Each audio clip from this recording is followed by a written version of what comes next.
ചേച്ചിന്റെ കല്യാണം അങ്ങനെ മലയാളികളൊന്നും അറിയാണ്ട് നടത്തിയൊരു കല്യാണമാണ് പറയാം. അപ്പൊ ആൾക്കാരൊക്കെ ഒരു സെലിബ്രേറ്റ് ചെയ്യുന്നൊരു പ്രേമായിരുന്നു നിങ്ങളത്. അപ്പൊ എന്തുകൊണ്ടാണ് ഇതൊരു രഹസ്യ കല്യാണമായി മാറിയത്? ആക്ച്വലി അത് രഹസ്യ കല്യാണമല്ല, രണ്ട് വീട്ടിൽ ആലോചിച്ച് നടത്തിയ ഒരു പ്രോപ്പറായിട്ടൊരു മാരേജ് ആയിരുന്നു. അവർക്ക് വന്നിട്ട് കുറച്ച് പ്രൈവസിയോടെ കുറച്ച് മെമ്പേഴ്സ് മാത്രമായിട്ട് മതിയെന്നൊരു ഡിമാൻഡ് ഉണ്ടായിരുന്നു. സോ തിരുപ്പതിയിലെ കല്യാണം വേണം എന്നുണ്ടായിരുന്നു. സോ അതിന് എൻ്റെ വീട്ടിൽ ഓക്കെ പറഞ്ഞു.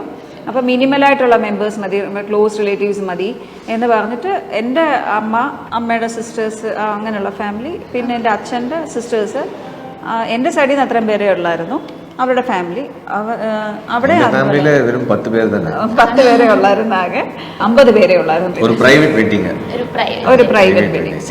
എന്താ പറ്റിയെന്ന് വെച്ചാൽ, നമ്മളിത് നെക്സ്റ്റ് ഡേ ഇവര് തമിഴിലെ കുറച്ച് ആചാരങ്ങളൊക്കെ ഇല്ലേ, അപ്പം നെക്സ്റ്റ് ഡേ വന്നിട്ട് ഇങ്ങനെ പെണ്ണിന്റെ വീട്ടിൽ ചെന്ന്, നമ്മളുടെ അടുക്ക കല്യാണം കഴിഞ്ഞാണ് ചെക്കൻ്റെ വീട്ടിൽ കയറണം. അവർക്ക് നെക്സ്റ്റ് ഡേ വന്നിട്ട് പെണ്ണിന്റെ വീട്ടിലോട്ട് വരണം എന്നുണ്ട്.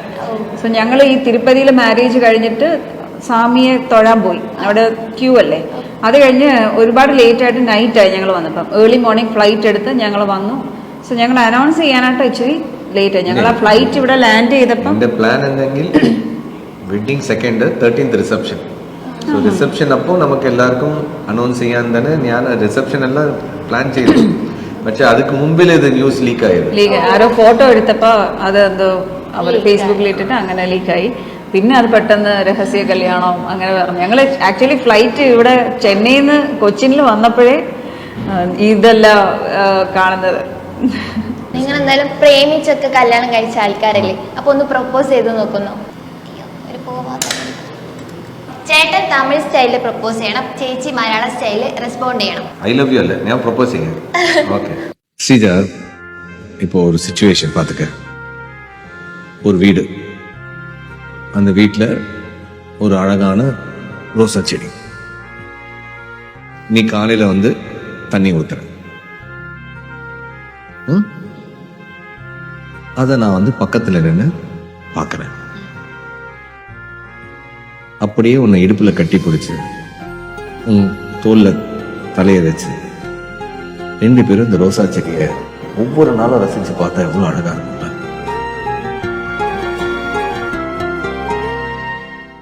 ഞാനത് പറയട്ടെ.